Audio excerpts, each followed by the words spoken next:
आज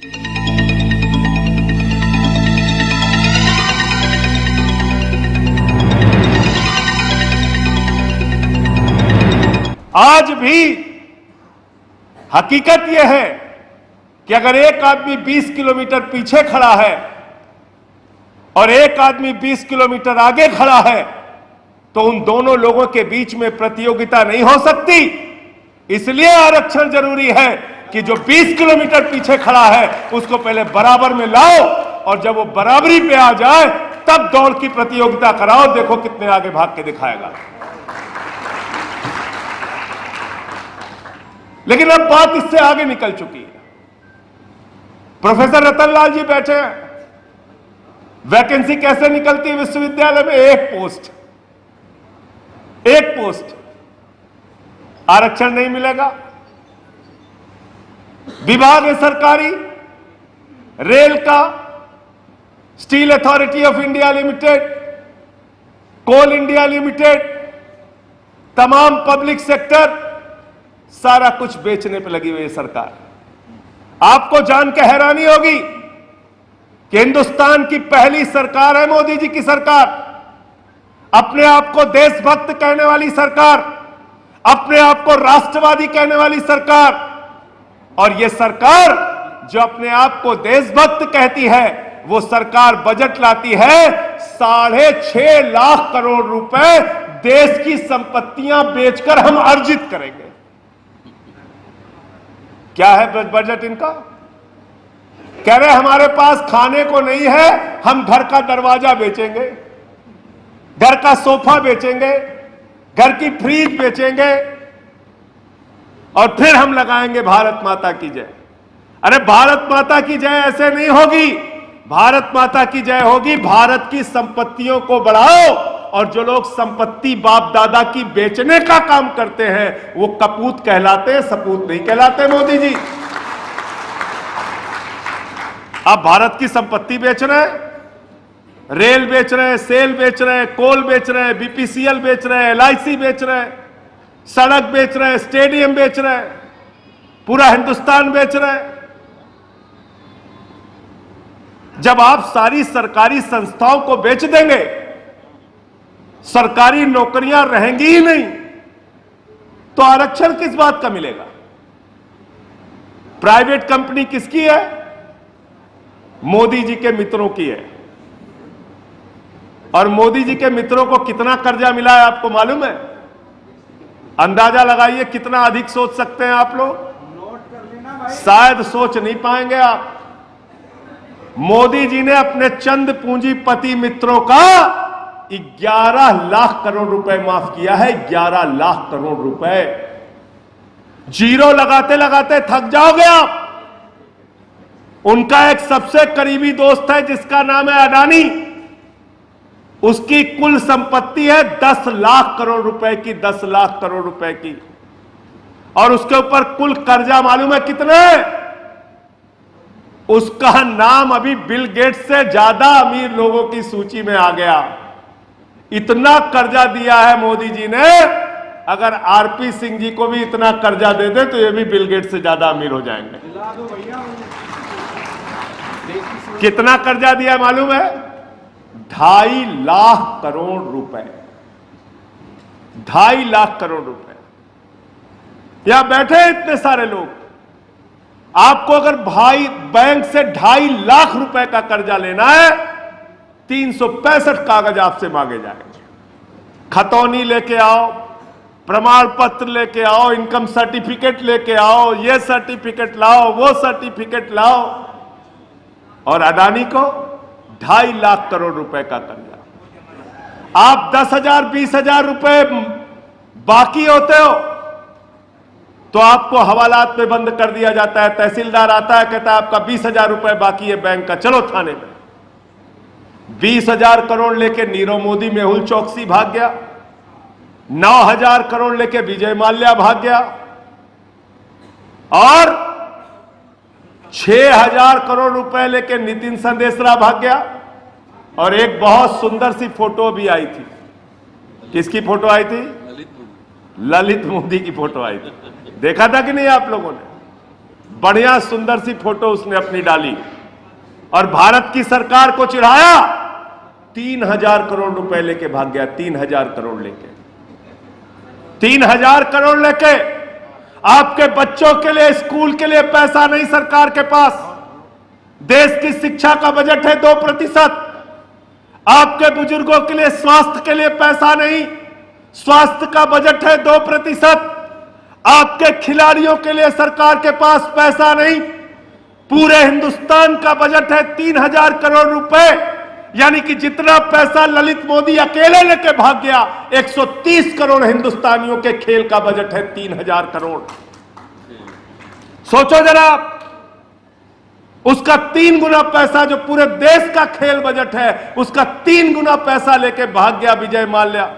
उसका 7 गुना ज्यादा पैसा लेके अकेले एक आदमी भाग गया, नीरव मोदी लेके भाग गया।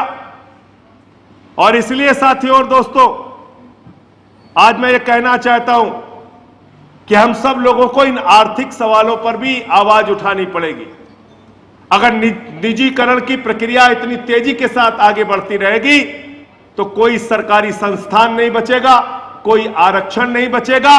देश के 92 लोगों के पास 55 करोड़ लोगों के बराबर की संपत्ति है, 55 करोड़ लोगों की। असमानता का स्तर कितना है आप कल्पना कीजिए, कल्पना कीजिए। लाखों करोड़ रुपए, 16-17 लाख करोड़ रुपए तो आपसे डीजल और पेट्रोल का टैक्स लगा लगा के वसूल दिया। अब फंसाए किसमें रहते हैं आपको? दिन रात हिंदू मुसलमान, हिंदू मुसलमान। और एक टीवी का डब्बा आप लोग अपने अपने घर में रखते हैं, 5 बजे से लेकर रात को 11 बजे तक वहां पे मुर्गा लड़ाओ योजना चलती रहती है। 3-4 मुर्गे बैठ जाते हैं, अपना लड़ाते रहते हैं, उसी में आप लोग मस्त रहते हैं। दिन रात खाली नफरत फैलाने का काम, दिन रात हिंदू मुसलमान करने का काम। और इस देश में एक ऐसी धारणा का विकास किया है भारतीय जनता पार्टी ने, जो अपने आप को तिरंगा और राष्ट्रवाद के नाम पे ढिंढोरा पीटने का काम कर रहे हैं। मैं उनको याद दिलाना चाहता हूं, 52 साल तक आरएसएस के मुख्यालय पर नागपुर में तिरंगा झंडा नहीं फहराया इन लोगों ने, 52 साल तक। और इनका इतिहास यह कि नॉर्थ वेस्ट फ्रंटियर में और सिंध प्रांत में जिन्ना की मुस्लिम लीग के साथ हिंदू महासभा ने सरकार बनाई थी, श्यामा प्रसाद मुखर्जी की। यह है इतिहास। इसलिए राष्ट्रवाद और देशभक्ति और धर्म पर पाठ हमको मत पढ़ाओ, हम तुम्हारी असलियत ऊपर से लेकर नीचे तक जानते हैं। अयोध्या में भी तुमने क्या किया वो भी जानते हैं। क्या किया अयोध्या में इन्होंने? मैंने सारा कागज इस देश के लोगों के सामने रखा था, और मैंने तो कानपुर में बड़ा सा बैनर भी लगवा दिया था। अतुल जी, क्या लिखा था उसमें? चंदा चोरों से सावधान। बड़ा बड़ा बैनर लगवाया था, चंदा चोरों से सावधान। मामला क्या था मालूम है आपको? मामला यह था कि 7:10 पर 2 करोड़ रुपए में प्रभु श्री राम के मंदिर के निर्माण के नाम पर, वहां कुछ लोगों को बसाने के नाम पर एक जमीन खरीदी गई। कितने में खरीदी गई? 2 करोड़ में। और 7:15 पे 5 मिनट के अंदर वही 2 करोड़ की जमीन राम जन्मभूमि ट्रस्ट ने खरीद ली 18.5 करोड़ में। कितने में? 18.5 करोड़। 16.5 करोड़ का घपला 5 मिनट के अंदर। तो इसलिए तो मैंने इनको कहा था कि देखो ए दीवानों, ऐसा काम ना करो और राम का नाम बदनाम ना करो, और राम राम जपना पराया माल, यही काम है भाजपाइयों का। चंदा चोरी कर रहे हैं। अभी क्या निकला? प्लाटिंग करा रहे हैं, वहां कॉलोनी बना रहे हैं, वहां आपसे चंदा वसूलते हैं हजारों करोड़ रुपए, और वहां जमीनों की दलाली और घोटाला कर रहे हैं। इसलिए इनसे सावधान रहने की जरूरत है। ये राम के हैं और ना आम के हैं, ये किसी के नहीं है। ये सिर्फ नोट कमाने के लिए बने हैं और अपने पूंजीपति मित्रों को फायदा पहुंचाने के लिए बने हैं। इसलिए इन सवालों पर हमें आवाज उठाने की जरूरत है। इन सवालों पर हमें लड़ने की जरूरत है। और बहुत सही बात हमारे एक साथी वक्ता यहां पर कह के गए, और मैं समझता हूं कि आप लोगों को इस बात का ध्यान जरूर रखना चाहिए। और आज मैं आरपी सिंह जी से भी यह बात कह के जा रहा हूं कि आप ध्यान रखिए इस बात का, जब सदन में कोई भी ऐसा बिल, कोई भी ऐसा मुद्दा आता है, जो भी आरक्षित सीटों से जीत के हमारे सांसद भाई जाते हैं, वो किसी भी पार्टी के हों, जो भी पिछड़े वर्ग के हमारे साथी भाई जीत के जाते हैं, वो किसी भी वर्ग के हों, जो भी सवर्ण, दलितों और पिछड़ों का वोट लेके सदन में जाते हैं, वो किसी भी वर्ग के हों, अगर मुद्दा आ रहा है और उनकी आवाज खामोश है तो उनका निकलकर विरोध करना होगा, उनके खिलाफ आवाज निकालनी पड़ेगी, उनके खिलाफ वोट देने का आह्वान करना पड़ेगा। वो संजय सिंह हो या अतुल प्रधान हो, इसकी चिंता मत करना। लेकिन अगर हम सदन में गए हैं तो हमारी जिम्मेदारी है आपके साथ हो रहे अन्याय का मुद्दा उठाना। ये हम कोई एहसान नहीं कर रहे, ये हमारी जिम्मेदारी है। और अगर हम उस जिम्मेदारी को नहीं पूरा कर पा रहे तो आपको आवाज हमारे खिलाफ भी उठानी पड़ेगी। और यही डेमोक्रेसी है, यही लोकतंत्र है। पिछले दिनों एक विषय पंजाब को लेकर भी यहां पर उठाया।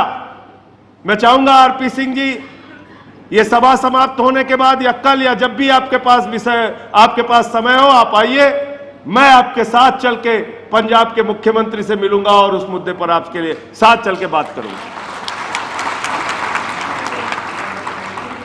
मैं सिर्फ इतना कहना चाहता हूं साथियों और दोस्तों, ये धर्म के नशे से बाहर निकलना पड़ेगा हम लोगों को। ये जाति धर्म के नशा जो फैला फैला के समाज को विभाजित करके बांट के ये अपना उल्लू सीधा करने का काम कर रहे हैं। आपको तो हिंदू मुसलमान में फंसा दिया, अडानी को अमीर कर रहे हैं, नीरव मोदी को अमीर कर रहे हैं, विजय माल्या को अमीर कर रहे हैं, देश के हजारों करोड़ रुपए लूट रहे हैं, बैंकों में जमा पैसा खाली कर रहे हैं। बैंक फ्रॉड हो रहा है आजकल। 34,000 करोड़ रुपए का बैंक फ्रॉड किया डीएचएफएल ने, 34,000 करोड़ का। और 34,000 करोड़ रुपए का बैंक फ्रॉड करने वाले डीएचएफएल ने 29 करोड़ रुपए चंदा दिया है भारतीय जनता पार्टी को। एक भी ईडी, एक भी सीबीआई, एक भी बुलडोजर बीजेपी वाले के घर नहीं गया। पूछो क्यों नहीं गया? पूछे उनसे क्यों नहीं गया? ईडी किसके लिए बनी है? महाराष्ट्र में सरकार गिराने के लिए बनी है, कर्नाटक में सरकार गिराने के लिए बनी है, मध्य प्रदेश में सरकार गिराने के लिए बनी है, दिल्ली में अरविंद केजरीवाल की सरकार को डराने, धमकाने, जांच कराने के लिए बनी है। इसलिए बनी है ईडी सीबीआई। तो मैं तो ये कहता हूं, मैं भी अतुल जी से भी कह रहा था, आप सबके बीच में बात कह के जा रहा हूं, 23 मुकदमा बाबा जी ने लिखा उत्तर प्रदेश में मेरे खिलाफ, और राष्ट्रद्रोह लगाया। एक दिन में 9 एफआईआर कराई, मेरे पार्टी का दफ्तर बंद करा दिया। लेकिन मैंने बाबा जी से साफ साफ कहा, 23 नहीं 2300 मुकदमा लिखाओ, कल जेल में भेजना हो आज भेजो, आज भेजना हो अभी भेजो। लेकिन हम चुप रहने वाले लोग नहीं हैं, लड़ेंगे और अपने हक के लिए आवाज उठाते रहेंगे। दादागिरी चल रही है। 2 लोग इस देश में, एक मोदी जी, एक अमित शाह, इतने गुरूर में लगते रहते हैं, मालूम पड़ रहा है कि पूरा हिंदुस्तान उनका गुलाम है। करे 50 साल तक बीजेपी रहेगी। वाह, 50 साल तक बीजेपी रहेगी। इसका मतलब भारत का संविधान खत्म करने जा रहे हो आप, हमारे लोकतांत्रिक अधिकार छीनने जा रहे हो आप, हमारे वोटिंग राइट्स छीनने जा रहे हो आप। कैसे 50 साल रहोगे हिंदुस्तान में? अरे तुमने तो देश का कुछ छोड़ा नहीं, सारा कुछ बेच डाला। जीएसटी लगा दी खाने पीने की चीजों पे, छोटी छोटी चीजों पे जीएसटी लगा दी। दूध पे टैक्स, दही पे टैक्स, छाछ पे टैक्स, आटा पे टैक्स, दाल पे टैक्स, चावल पे टैक्स, सारी चीजों पे टैक्स। कॉर्पोरेट टैक्स 30% से घटा के 22% कर दिया। पूंजीपतियों का टैक्स घटा के 30% से 22% कर दिया। 1,45,000 करोड़ रुपए का बजट का घाटा हुआ। इन सारे सवालों पर हम सबको लामबंद होना होगा, इकट्ठा होना होगा और मिलकर आवाज लगानी होगी। मैं पहले भी आपके साथ जब भी कोई ऐसे मामले हुए रहा हूं, आगे भी रहूंगा, आगे भी आपके साथ कंधे से कंधा मिलाकर चलूंगा। मैं सिर्फ एक बात कह के अपनी बात को खत्म करूंगा।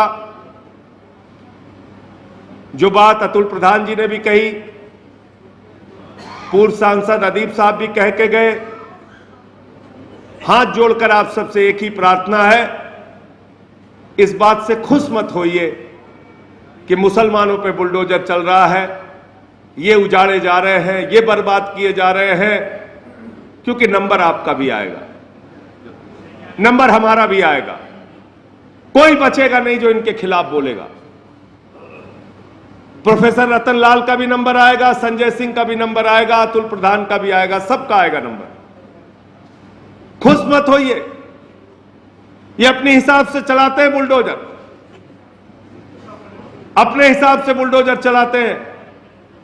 इनका एक ही फॉर्मूला है, देश के नौजवानों, हम तुमको नौकरी नहीं देंगे, अग्निपथ योजना में तुम्हें बर्बाद कर देंगे, 4 साल की नौकरी देंगे सेना में, तुम कटोरा लेके भीख मांगते रहना, लेकिन वोट भारतीय जनता पार्टी को देना, क्योंकि हम मुसलमानों को ठीक कर रहे हैं। इस देश के दलितों, पिछड़ों, शोषितों, भले ही कोरोना की महामारी में आपको दवा नसीब ना हो, बेड नसीब ना हो, इलाज के अभाव में जान चली जाए, नदी के घाट पे चील कौवे कुत्ते नोचते रहे तुम्हारी लाशों को, लेकिन वोट बीजेपी को देना, क्योंकि हम मुसलमानों को ठीक कर रहे हैं।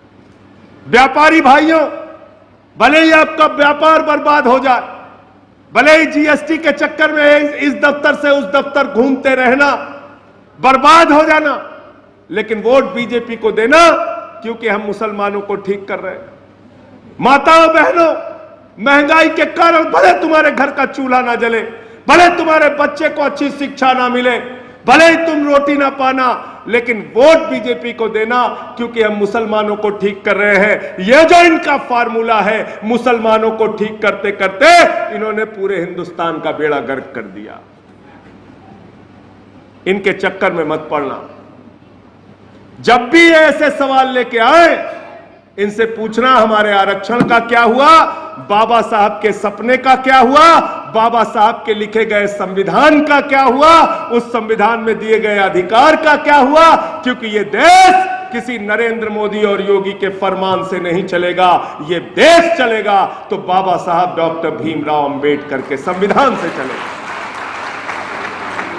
जय भीम, जय भीम।